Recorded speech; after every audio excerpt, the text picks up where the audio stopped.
táto krajina má nádej.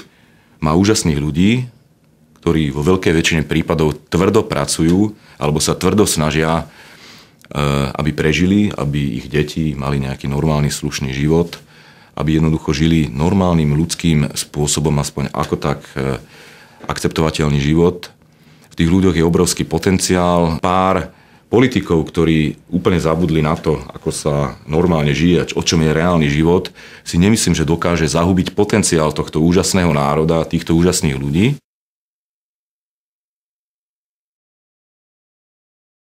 Moja mama a môj otec celý život poctivo pracovali, nikdy nikomu neublížili, nádherne sa o nás starali a dnes žijú z 300 eurových dôchodkov.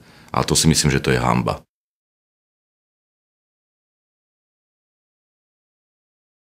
Veľmi rýchlo bolo jasné, že aj za tzv. Demokratickými a štandardnými politikmi sú paraziti a nie je ich málo. Sú to desiatky, dnes už možno stovky ľudí, ktorých jedinou úlohou je prostredníctvom štátu ukradnúť alebo odčerpať čo najviac peňazí. Robia to pomerne sofistikovane, premyslene a robia to prakticky od prvej chvíle, čo sa ujali moci.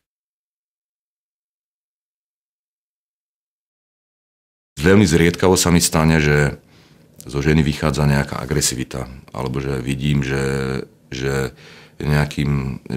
arogantná. Ženy sú pre mňa v tom dobrom slova zmysle dôkazom, že vo svete sú aj iné hodnoty ako dravosť, rýchlosť, tvrdosť, agresivita, presadenie, naháňanie, ale že tam je aj nejaká emócia, možno láska, cit a celkovo také niečo nežnejšie, citlivejšie a ľudskejšie. Ja sám som robil množstvo škandalóznych káuz a prípadov, kde bolo jasné, že naozaj úzka skupina vyvolených politikov a na nich naviazaných firiem kradne peniaze skutočne veľkého rozsahu, využívajú a zneužívajú moc pre seba a pre svojich blízkych. To bolo z mnohých káuz jasné. Ale my sme neboli policajti, my sme nevedeli nikoho zatvárať ani nejako zásadne meniť parametre krajiny. My ako novinári sme sa na to snažili poukazovať.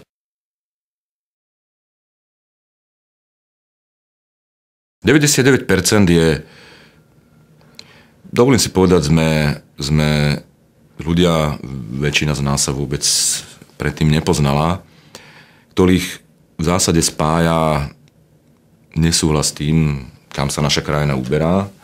Myslíme si, že to, čo sa nazýva politici alebo slovenské štandardné politické strany, nemá s nejakými normálnymi prioritami riadenia krajiny nič spoločné. Celý ten, prepáčte, cirkus okolo Eurovalu, keď za 24 hodín v podstate sa koalícia s opozíciou zrazu z ničoho nič dohodli, schválili Euroval, schválili predčasné voľby, ale ľudia sa dívali, že o čom to je, že čo nám to prináša, ale pre túto krajinu neurobili vôbec nič. Vyvolali predčasné voľby, ktoré mimochodom stoja desiatky miliónov.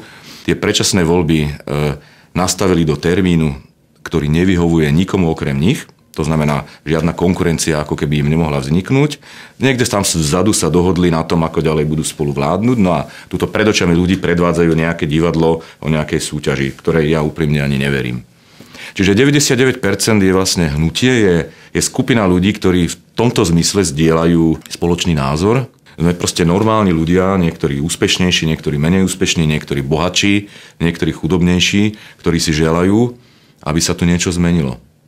Mimochodom poviem to na príklade, tzv. Kauza Gorila, no o čom to je?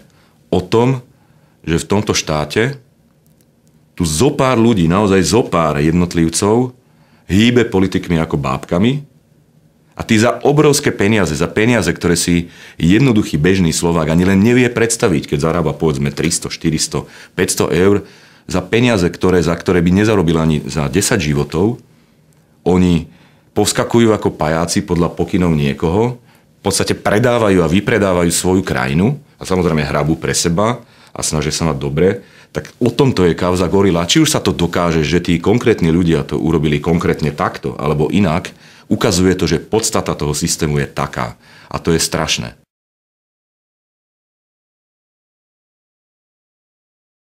O tom, či pôjdeme do vlády alebo budeme v opozícii, rozhodnú voliči.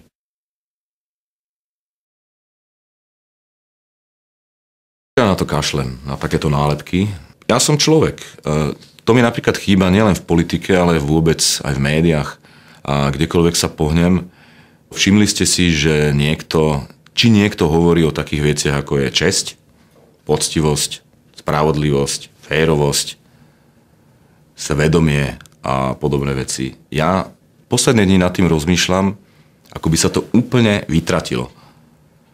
Všetci orientovaní na úspech, poraziť, zvíťaziť, dokázať, presvedčiť, zničiť, pomstiť sa, odhaliť, ukryť, ale kde zostal človek?